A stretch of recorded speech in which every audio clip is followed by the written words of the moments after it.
제가 한 10여 년 전부터 나도 한번 해봐야 되겠다 하는 게 있었는데, 우리가 되게 이제 버킷리스트 그렇게 부르지 않습니까? 내 평생에 꼭 이거는 해봐야 되겠다. 그 가운데 하나가 그 스페인 북부 지역을 여행하는 그 산티아고 순례길을 좀 가봤으면 했습니다. 원래 제가 또 여행하는 걸 좀 그렇게 싫어하지는 않은 편이라, 근데 그게 풀코스로 프랑스 북부 그 산간 지역에서 지중해 끝까지 스페인 그 지역을 관통하는데 거리가 900km에서 1000km 정도 돼요. 그러니까 하루에 30km씩 걸어가야 한 달 걸려요. 그걸 한번 가보겠다 했더니 후배 목사님이 꼭 저랑 같이 갑시다. 그런데 지금은 엄두를 못 냅니다. 30일 동안 걸어서만 여행을 하기 때문에 많은 사람들이 그 한 달 여행을 하고는 발톱이 다 빠지고요, 발에 병이 나고 그런데요. 생각을 해보십시오. 한 달살이를 하려고 짐을 꾸리려면, 배낭을 꾸리려면 50kg 이상 꾸려야 신발도 한 서너 켤레 넣어야 되고 이러니까.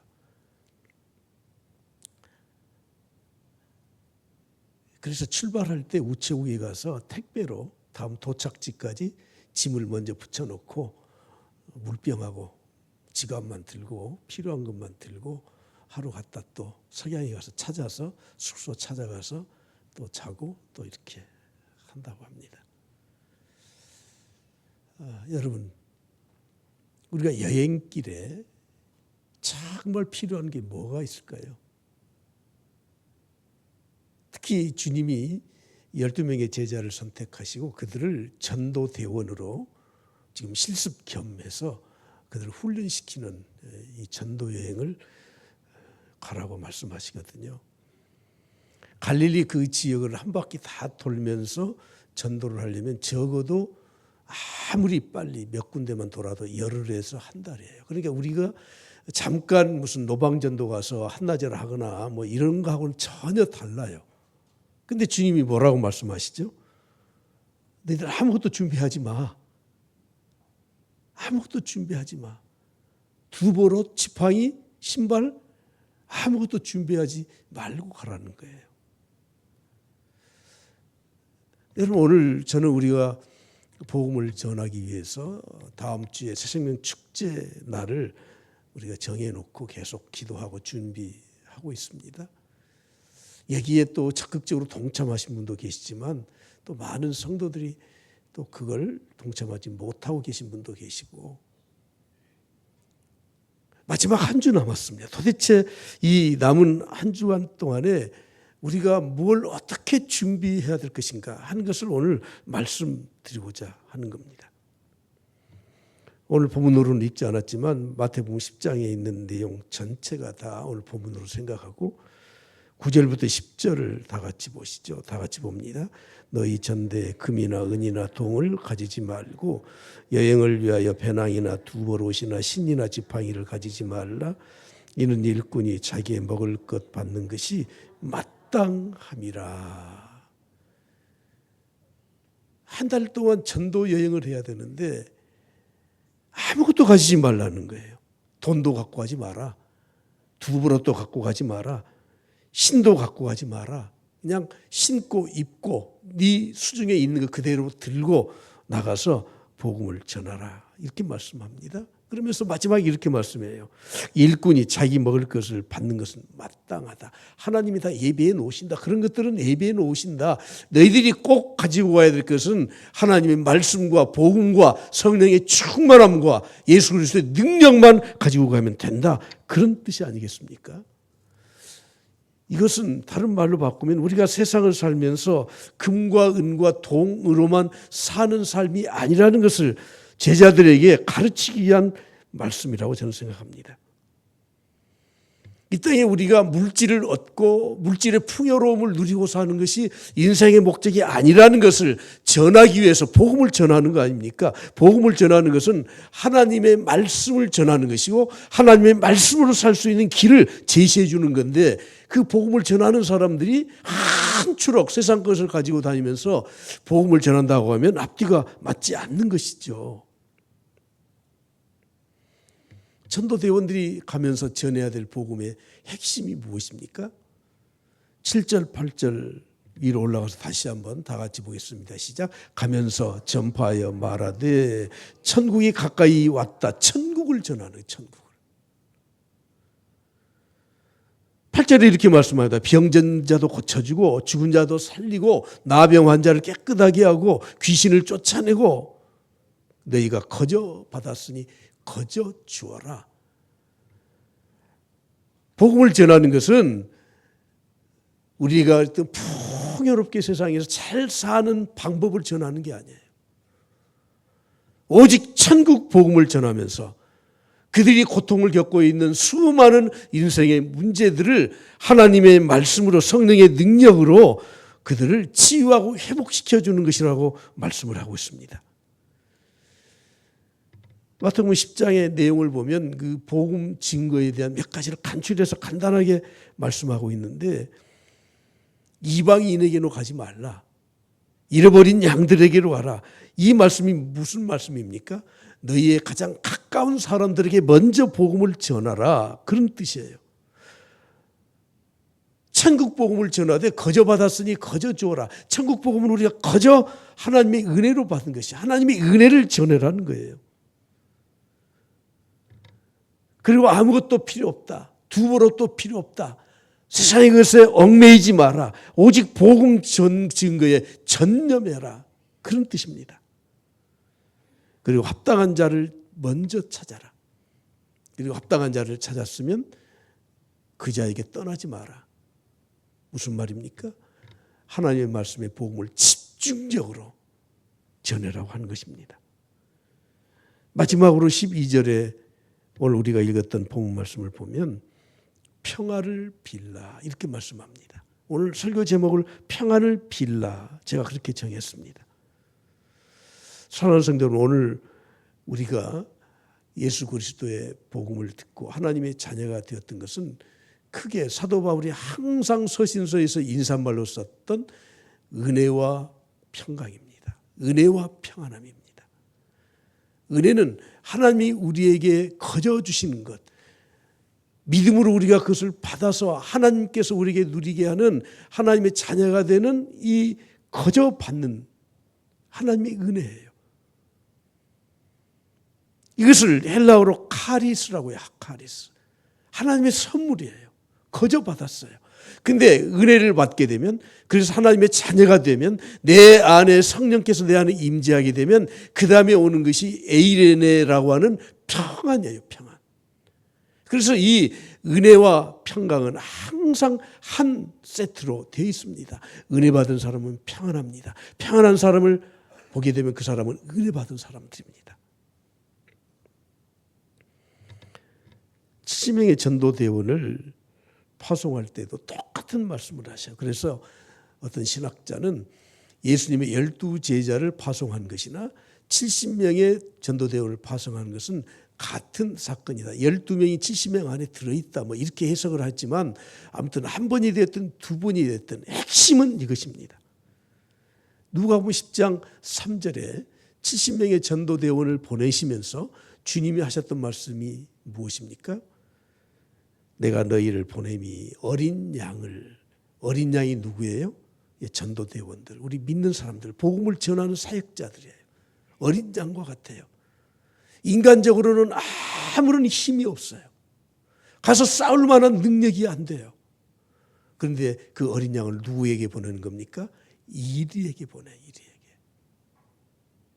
여러분, 당연히 어린 양이 이리와 싸우게 되면 이리의 먹잇감이 될 수밖에 없습니다. 여러분, 오늘 우리가 세상의 지혜나 세상 지식이나 세상의 논리로 복음을 전하게 되면 세상 사람들을 우리가 당해낼 수가 없습니다. 하나님 모여봐, 뭐 이래봐 저래봐, 오늘 새벽에도 말씀드렸지만 예수님이 부활했다고, 예수가 부활했다고, 여러분 그들의 그런 공격에 유수한 신학자들도 논증을 할 수가 없어요. 너희들이 앞으로 다시 부활한다고? 여러분이 알다시피 우리의 이 육체는 썩어서 다 흙으로 돌아가고 요즘은 화장까지 지내버리니 여러분 어떻게 우리의 몸과 이 육신과 영이 하나가 되어서 다시 부활하는 겁니까? 세상 사람들이 막 조롱을 하더라고요. 여러분 오늘 우리들이 세상에 가서 복음을 전하는 것은 어린 양이 이리떼에 들어가는 것과 마찬가지다 하는 것입니다. 그러므로 우리는 복음을 전할 때, 주의 사역을 감당할 때 하나님의 특별한 은혜, 성령님이 함께 하시는 성령의 권능이 아니고서는 세상에서 복음을 전할 수도 없고 그들과 영적 싸움에서 우리가 이겨낼 수가 없다고 하는 거예요. 그래서 주님은 말씀하십니다. 너희들 세상의 것 그걸로 복음 전하는 것이 아니야. 그걸로 주의 사역 감당하는 게 아니야. 그것들은 내가 다 준비해 놓았어. 그러므로 너희들은 내 명령을 따라서 가서 복음을 전하기만 하면 돼. 하는 그런 메시지 아니겠습니까? 주님이 3명의 제자를 데리고 변화산에 가셨죠. 9명의 제자는 산 아래에서 기다리고 있었고 변화산에서 주님이 변화하신 모습을 제자들에게 보여줬습니다. 그리고 하산을 하셨습니다. 그랬더니 그 산 아래에서는요 아주 난리가 났어요. 어떤 사람이 자기 아들이 귀신 들려서 자주 넘어지고 고통당하는 그 아들을 데리고 예수님에게 왔습니다. 그런데 그때 마침 예수님이 변화산에 올라가셔서 아무도 없어. 우리 제자들에게 당신들이 좀 내 아들의 이 귀신 들린 것을 고쳐주시오. 그랬더니 고치질 못해요. 그 아래에서 난리가 난 거예요. 그 아버지가 당신들의 제자들 도대체 뭐 하는 사람들입니까? 예수님이 물리치고 귀신 들린 그 아들의 귀신을 쫓아내 주신 줄 믿습니다. 마가복음 9장 28절이 이렇게 말씀합니다. 집에 들어가셨더니 제자들이 조용히 와서 예수님께 묻습니다. 어찌하여 그 귀신을 우리는 능히 쫓아내지 못했습니까? 자, 보십시오. 다 같이 29절 시작. 이르시되 기도 외에 다른 것으로는 이런 종류가 나갈 수 없느니라. 기도 외에는 기도하여서 하나님의 능력을 받지 않고서는 성령의 권세와 능력이 아니고서는 이런 종류 것이 나갈 수 없다. 어린 양이 이리와 싸워서 영적 싸움에서 이길 수가 없는 거예요. 이번 한 주간 온통 우리는 마지막 점검하면서 기도하는 한 주간입니다. 그래서 특별 새벽 기도도 월요일부터 토요일까지 합니다. 오늘 저녁 자정이 되면 이제 28일 0시가 되지 않겠습니까? 21일 0시가 되잖아요. 그러면 그때부터 24시간 기도 체인을 가동을 해서 릴레이 기도를 합니다. 1번이 접니다. 오늘 자정부터 새벽 기도 마칠 때까지 제가 중보기도실에서 5시간 기도하고 있다가 새벽 기도 인도하고 저는 마칩니다. 전에는 우리 남자 집사님들을 0시, 1시, 2시, 3시, 4시 다 그렇게 다 당번을 정했는데 그래도 오시더라고요. 어떻게 우리 여자 집사님이나 권사님들은 그때 오기가 좀 힘들지만 근데 이번에는 나와 장로님 몇 분들이 책임을 져라. 그리고 새벽에 자정부터 5시까지는 5시간을 맡겨놨어. 여러분 기도 외에는 이런 이유가 나갈 수 없어요. 형식적으로 기도하는 것이 아니에요. 영적으로 깨어서 기도하는 거예요. 여러분 기도에 대한 많은 말씀을 주시는 가운데 이 말씀을 좀 꼭 생각하십시오. 마태복음 7장 11절이에요. 하늘에 계신 너희 아버지께 구하는 자에게 무엇을 주셔요? 좋은 것을 주셔요. 나는 이것을 구하는데 하나님은 이것을 안 주실 경우가 많아요. 더 좋은 것을 주셔요. 아무 응답이 없을 수도 있어요. 다른 것을 주셔요. 왜냐하면 이것이 더 좋으니까. 근데 그 좋은 것이 무엇인 줄 아십니까? 성경에는 같은 내용을 다르게 기록한 성경들이 가끔 있는데 그걸 병행구절이라고 해요. 마태복음 7장에 있는 이 병행구절은 누가복음 11장 13절이에요. 누가복음 12장 13절에 이렇게 말씀합니다. 너희 하늘 아버지께서 구하는 자에게, 마지막 부분 시작, 성령을 주시지 않겠느냐. 구하는 자에게 좋은 것을 주셔요. 그런데 누가복음에서는 구하는 자에게 무엇을 주신다고요? 좋은 것이 성령. 좋은 것이 성령이라니까요. 그래서 우리는 육적인 것을 구하고, 내가 기도의 제목을 가지고 이런 어려운 것을 구하고, 건강을 구하고, 물질을 구하고, 내 자녀를 구하고, 내 사업을 구하고, 많은 것들을 구하지 않습니까? 어려우니까 하나님 앞에 엎드리거든요. 그런데 하나님이 그것보다 더 좋은 것을 주시는데 그것이 무엇입니까? 성령의 능력을 주신다는 거예요. 그러므로 우리가 하나님 앞에 기도하지 않고는 이런 종류의 것이 나갈 수 없다, 분명하게 말씀하고 있는 것처럼 이번 한 주간 우리가 해야 될 일은 깨어서, 영적으로 깨어서 24시간 틈을 벌리지 말고 우리가 한 주간 동안 기도에 전념하는 것입니다. 주님은 이렇게 말씀하십니다. 너희들이 나가서 아무것도 준비하지 말고 그냥 가라. 하나님이 준비해 놓으신다. 그런데 가장 큰 것을 준비해 놓은 것이 무엇인 줄 아십니까? 11절 말씀입니다. 11절 말씀 다 같이 보겠습니다. 어떤 성이나 마을에 들어가거든 그 중에 합당한 자를 찾아내어 너희가 떠나기까지 거기서 머물라. 합당한 자를 찾아내라. 합당한 자를 찾아라는 거예요. 도대체 이 말씀이 무슨 말씀인가? 하나님이 다 예비해 놓았다. 그러므로 합당한 자들이 분명히 있다. 참 이것은 영적인 신비라는 겁니다. 우리는 생각하기를 저 사람은 너무 고집이 있어. 저 사람은 평소에 너무나 교회를 핍박해. 아유, 저 사람은 안 돼. 그게 아니라는 거죠. 하나님이 합당한 자를 예비해 놓아요. 복음이 필요한 사람은, 세상의 모든 사람은 다 복음이 필요해. 복음 필요 없는 사람은 없습니다. 그런데 하나님이 예비하신 자들이 있다고 하는 것입니다. 사도행전 13장 48절을 보십시오. 이방인들이 듣고 기뻐했는데 하나님 말씀을 찬송했습니다.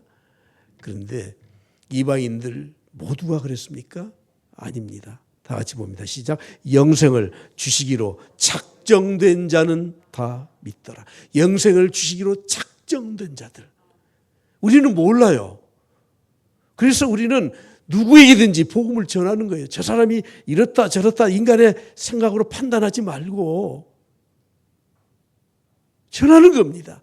그런데 하나님이 예비해 놓으신 자, 작정된 자들이 있다고 하는 겁니다. 한 20여 년 전에 우리나라의 이 전도의 열풍이 한창 불 때 고구마 전도법을 간증하고 다니셨던 김기동 집사라는 분이 있었습니다. 그분은 해군 장교 출신으로 제가 기억이 되는데 과천에서 결혼을 하고 과천에서 지하 단칸방에서 살았대요. 근데 그 부인이 옛날 미션 스쿨에 다녔던 사람이에요. 교회는 아직 안 다녀. 신앙생활을 안 해요. 근데 아무튼 여러 가지 우여곡절 끝에 그 집 주인이 새댁 교회 한번 가봐. 교회 한번 갈까? 그 집사님이 전도를 했다는 거죠.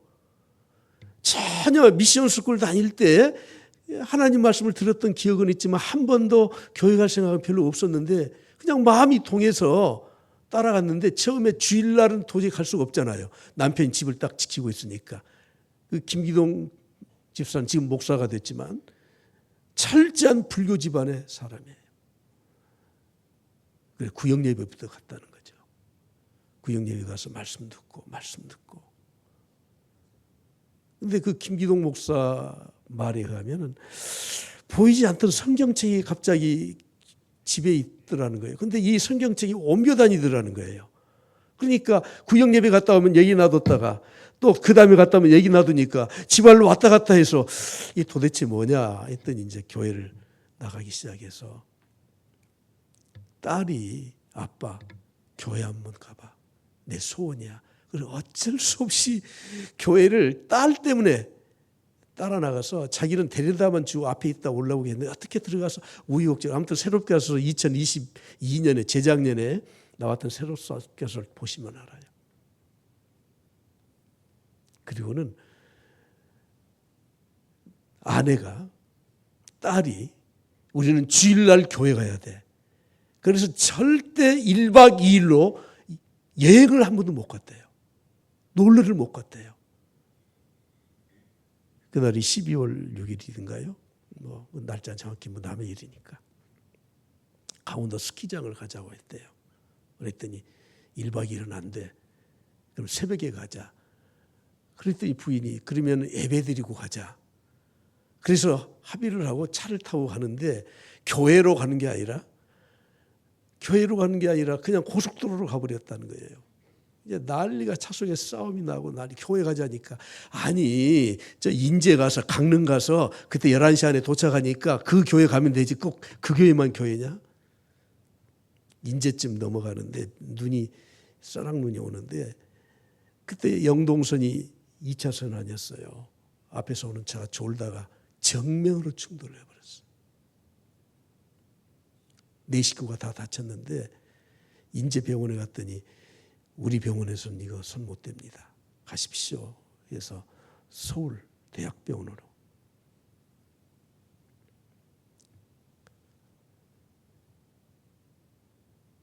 그 딸 아들 부인 세 식구가 응급실에 들어가서 수술을 받는데 기다리면서 자기도 모르게 하나님 제가 잘못했어요.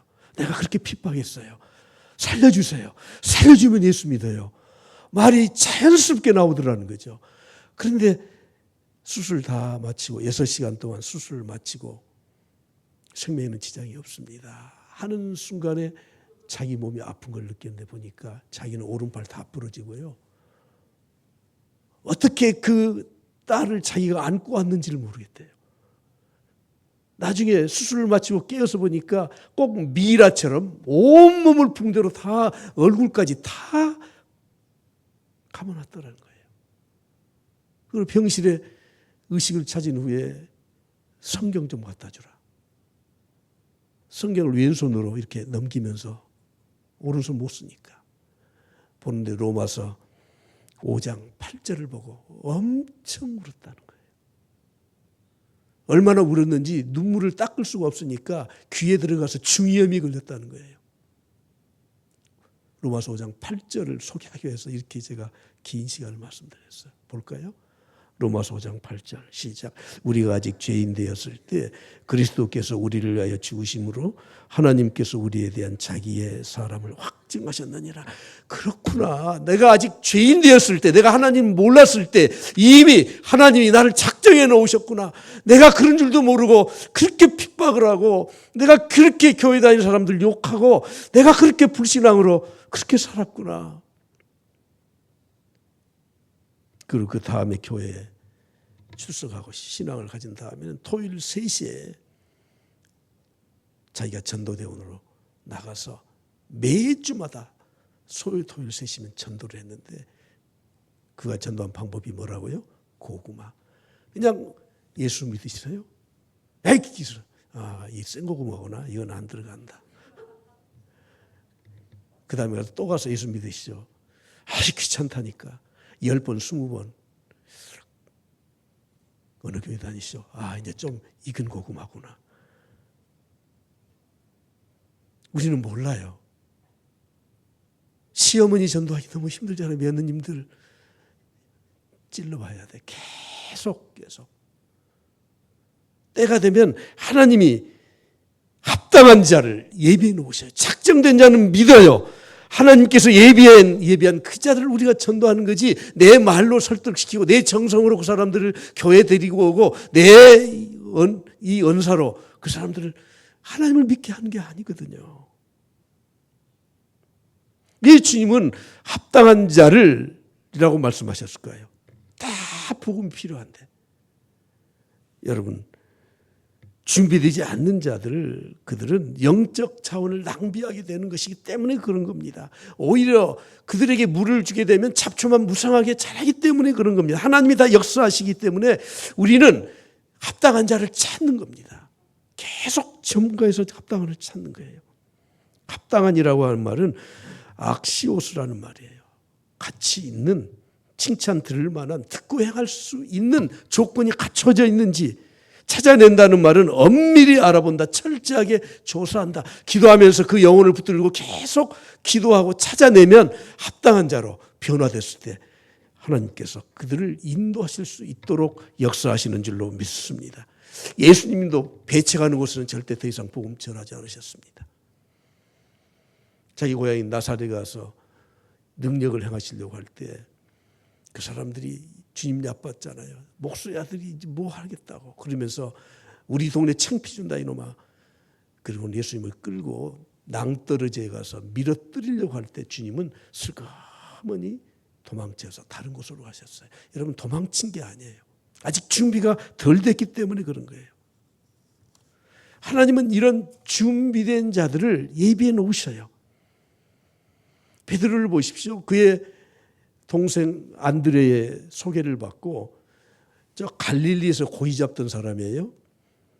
그런데 유대 광야에서 주님이 세례를 베푸시고 복음을 전할 때 초청받아서 왔어요. 여러분, 갈릴리와 예루살렘 근처 유대 광야는 광주에서 대전 정도 가는 먼 거리예요. 먼 거리. 주님이 뜬금없이 뭐라고 말씀하십니까? 요한의 아들 시몬아, 장차 너는 게바라 하리라.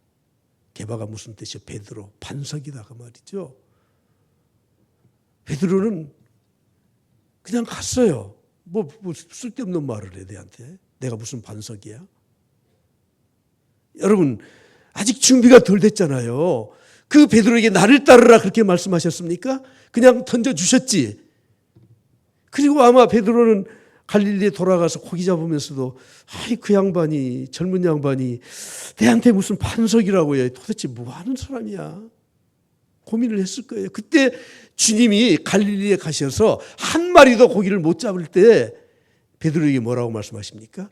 깊은 곳에 가서 그물을 내리라. 잡았더니 2배 가득 잡았어요. 여러분, 두말하지 않습니다. 베드로가 뭐라고 말을 합니까? 나는 죄인입니다. 나를 떠나시옵소서. 여러분, 아직 준비가 덜 된 사람들이에요. 합당하지 않는 사람들이에요. 작정된 그 날이 아직 오지 않았던 것뿐이에요. 오늘 우리 주위에는 수많은 영혼들이 있는데 우리는 몰라요. 몰라. 누가 작정된 자인지, 누가 합당한 자인지 우리 육신의 눈으로는 몰라요. 그러나 하나님의 때가 되면 하나님이 다 준비해 놓으시니까 우리는 계속 젓가락으로 찌르듯이 매년마다 또 이번엔 나오지 않았으면 바로 그 다음 주에 지난주에 안 나와서 또 우리가 찔러보는 겁니다.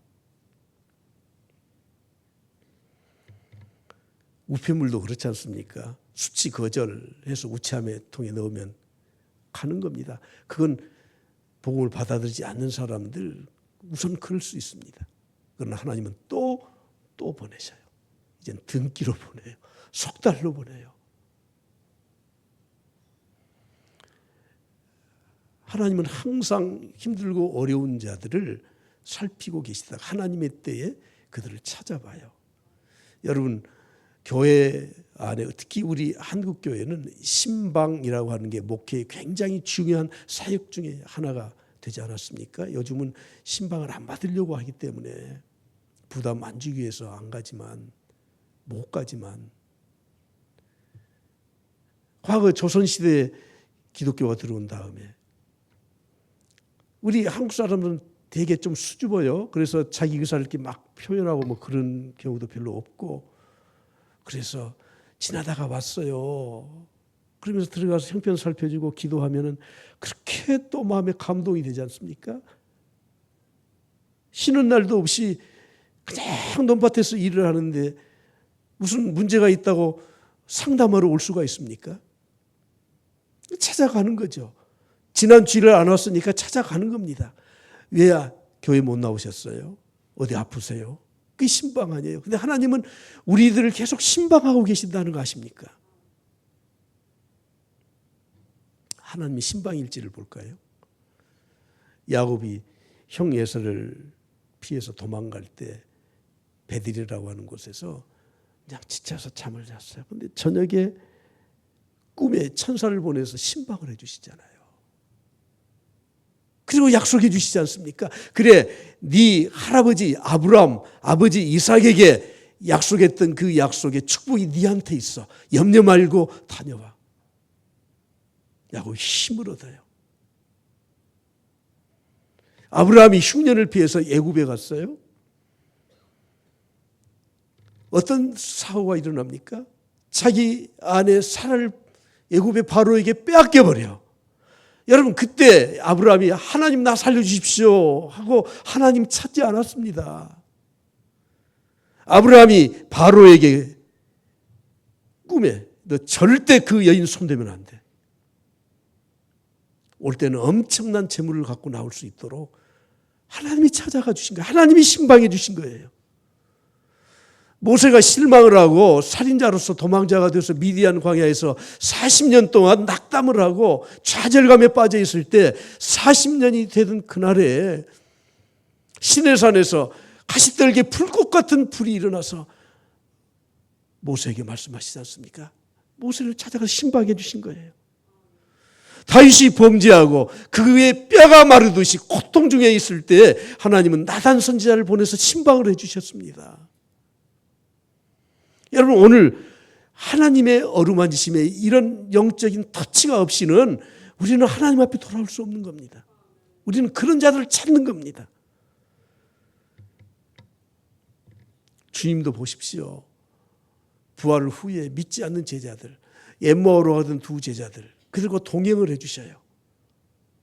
하나님 말씀을 가르쳐 주셔요. 그들의 눈을 열어서 예수 그리스도이신지 보게 해주셔요. 찾아가 주셔요. 먼저 찾아가 주셔. 예비된 자들, 합당한 자들, 작정된 자들 우리 주위에 많이 있지만 우리는 불신앙으로 우리는 볼 수가 없어요. 그냥 우리는 전하면 됩니다. 그러면 합당한 자가 나오게 될 줄 믿습니다. 그들에게 어떻게 하라는 겁니까? 평안을 빌라. 오늘 제목을 그래서 평안을 빌라 이렇게 정했습니다. 하나님이 아브라함을 불러내시고 아브라함의 축복해 주었던 축복이 창세기 12장에 있죠. 한번 보실까요? 2절부터 봅니다. 내가 너로 큰 민족을 이루고 내게 복을 주어 내 이름을 창대하게 하리니 너는 무엇이 될지라 복이 되라. 너는 복이다, 복. 3절 보십시오. 너를 축복하는 자에게는 내가 복을 내리고 너를 저주하는 자에게는 내가 저주하리니 땅의 모든 족속이 너로 말미암아 복을 얻을 것이다. 여러분, 우리 믿는 사람들은 우리만 축복을 주신 것이 아니에요. 우리를 통해서 복을 주셔요. 그러므로 우리는 복음을 전할 때 평안을 빌어야 돼. 축복을 해줘야 된다. 그 말이에요. 우리는 축복의 통로라고 우리는 스스로 말을 하지 않습니까? 요셉을 보십시오. 요셉이 애굽의 노예로 팔려갈 때 창세기 39장 2절을 보면 보디바리 집에 팔려갔지 않습니까? 그가 노예로 팔려가든지 보디바리 집에 가든지 감옥에 내려가든지 동일하게 그는 복의 근원이고 하나님이 함께 하시는 자예요. 그래서 2절에 이렇게 말씀합니다. 여호와께서 요셉과 함께 하심으로 그가 형통한 자가 복받는 자가 돼요. 그래서 애굽 사람 그 주인 집에 바로 함께 하심을 주인도 보게 되고 그 집이 형통하게 됐다는 거죠. 여러분, 나는 복의 근원으로 하나님이 삼아주셨다면 나에게 주신 이 축복의 통로를 통해서 내가 어디에 가든지 그 집이 보디발의 집이든지 애굽이든지, 여러분 보디발, 애굽, 바로 하나님의 대적자들 아닙니까? 그럼에도 불구하고 그곳에 나를 축복의 통로로 삼으셔서 그것을 형통하게 만들어요. 누명을 쓰고 감옥에 갇혔습니다. 감옥에서도 하나님의 축복이 사건이 일어나요. 술 맡은 간원장 꿈을 해석받고 풀려납니다. 애굽의 총리가 되었습니다. 우리는 총리가 된 것에 초점을 맞추지만 천만의 말씀, 그건 하나의 방법일 뿐이에요. 애굽에 흉년이 7년 동안 흉년이 들었을 때 요셉을 통해서 애굽 굶는 사람 한 사람도 없어요. 주위에 있는 변방에 있는 모든 나라들도 흉년이 들었지만 요셉을 통해서 모든 백성들이 구원을 받아요. 여러분, 오늘 우리는 면밀하게 살펴보고 우리가 전해야 될 것이 무엇이라고요? 평안을 빌어라. 평안은 이미 말씀드린 것처럼 신약에서는 에이레네, 구약에서는 샬롬이에요. 샬롬. 하나님과의 관계에서, 사람과의 관계에서 화목함을 말하는 겁니다. 이번 한 주간도 여러분들의 입술에서 이 찬송이 좀 떠나지 않기를 바라서 이 찬송 한 장도 부를 텐데요. 찬송가 있는 겁니다. 내 영혼의 그 깊은 데서. 후렴에 보면 평화 평화로다. 이 찬송 1절 4절 2절만 부르겠습니다.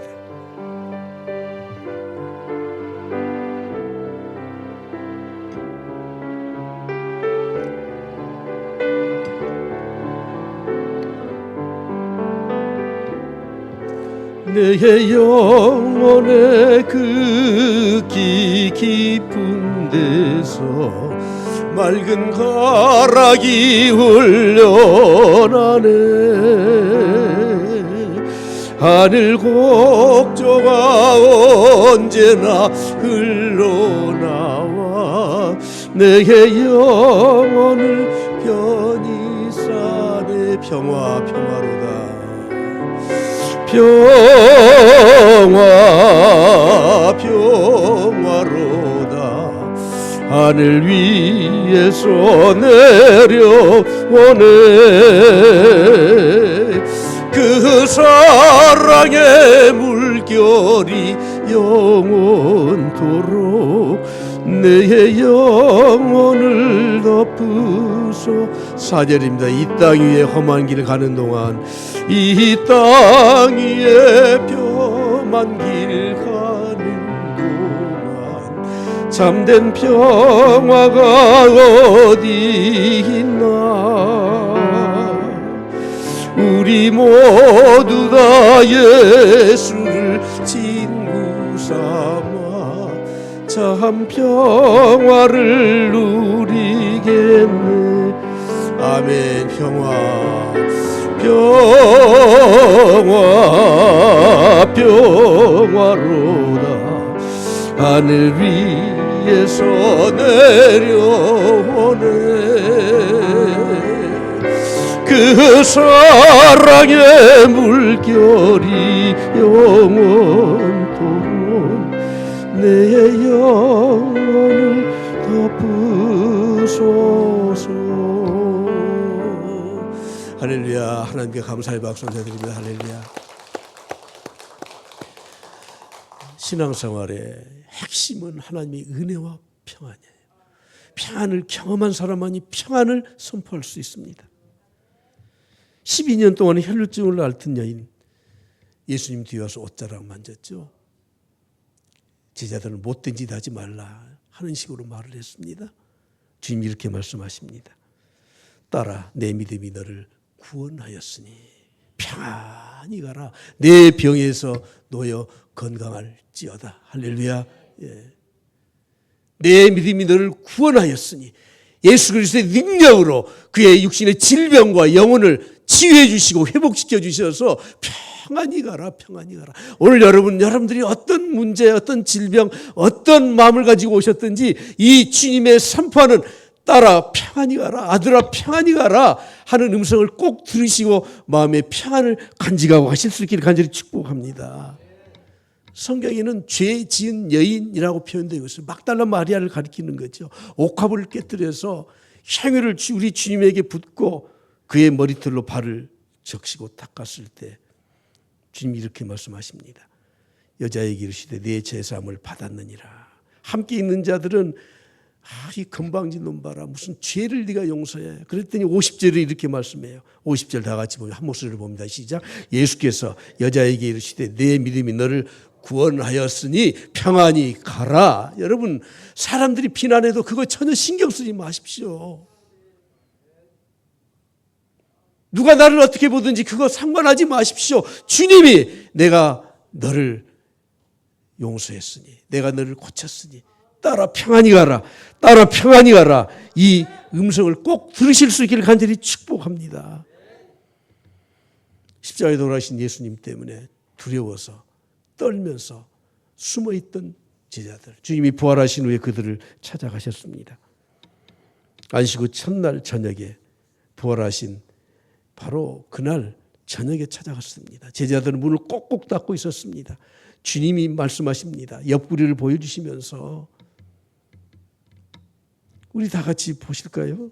21절 봅니다. 시작. 예수께서 이르시되 너희에게 평강이 있을지어다. 아버지께서 나를 보내신 것 같이 나도 너희를 보내노라. 여러분, 평강을 받은 사람이 보냄을 받아서 평강을 선포하는 겁니다. 오늘 저는 메시지를 다 마쳤습니다. 오늘 오셔서 여러분들의 마음속에, 내 마음속에 하나님의 음성을 듣고 가야 되는데 사람들의 시각 그런 거 의식하지 마십시오. 사람들의 시선은 그럴 수 있어요. 주님이 내가 너를 용서했다. 내가 너를 치료했다. 치유했다. 평안히 가라. 할렐루야. 평안히 가라. 할렐루야. 경제적인 어려움이 있어서 오늘 또 근심 중에 오신 분들 평안히 가라. 이 음성을 꼭 듣고 가실 수 있길 바랍니다. 그래서 우리는 내가 받은 평안을 믿지 않는 사람들에게 선포하는 겁니다. 오늘 마지막 부분 보실까요? 14절 15절 영접하지 아니하거든 어떻게 하라고요? 너희의 발에 먼지를 떨어버리라는 거예요. 이것은 무엇을 의미하는 겁니까? 유대인들은 이방 지역에 나갔다 올 때는 꼭 옷을 벗어서 그 신발에 먼지를 털었어요. 왜냐하면 이방에서 묻은 잘못된 풍습과 잘못된 것들을 다 버린다고 하는 의미에서 주님은 평안의 복음을 받아들이지 않으면 멸망받을 것에 대한 선언을 하라는 거예요. 내 책임은 다했다 하는 것을 선포해라고 하는 겁니다. 그렇다고 해서 그 사람들 저주하는 것이 아니에요. 이번에는 너희들이 평안을 받아들이지 않았지만 다음 기회에 또 내가 갈 거야. 너희들은 절대 이 평안을 받아들이지 않으면 멸망받을 수밖에 없어 하는 것이에요. 사도행전 13장에 보면 그 비시디아 안디옥에서 떠날 때 사도 바울과 바나바가 어떻게 했습니까? 사도행전 13장 51절 말씀에 보면 두 사람이 그들을 향하여 발에 티끌을 떨어버리고 이고니온으로 갔습니다. 사도들도 그렇게 했습니다. 받아들이지 않으면 어쩔 수 없이 떠날 수밖에 없습니다. 그런데 그렇게 해서 받아들이지 않으면 그들에게는 하나님의 심판이 있을 수밖에 없다는 것을 우리는 알기 때문에 이렇게 다음에 또 오겠지만 지금은 당신들은 심판을 받아야 될 수밖에 없어 하는 선포인 겁니다. 사랑하는 성도 여러분, 오늘 새생명 전도주일 한 주일 앞두고 마지막 우리 기도합시다. 부족했더라도 기도합시다. 여행수 바라고 기도하는 거 아닙니다. 마지막 또 점검하십시오. 그래서 하나님께서 예비된 자들, 준비된 자들 보내주셔서 우리에게 기쁨이 충만한 한 주간 기도하면서 여러분들에게 성령을 선물로 받는 축복의 시간들이 될 수 있기를 간절히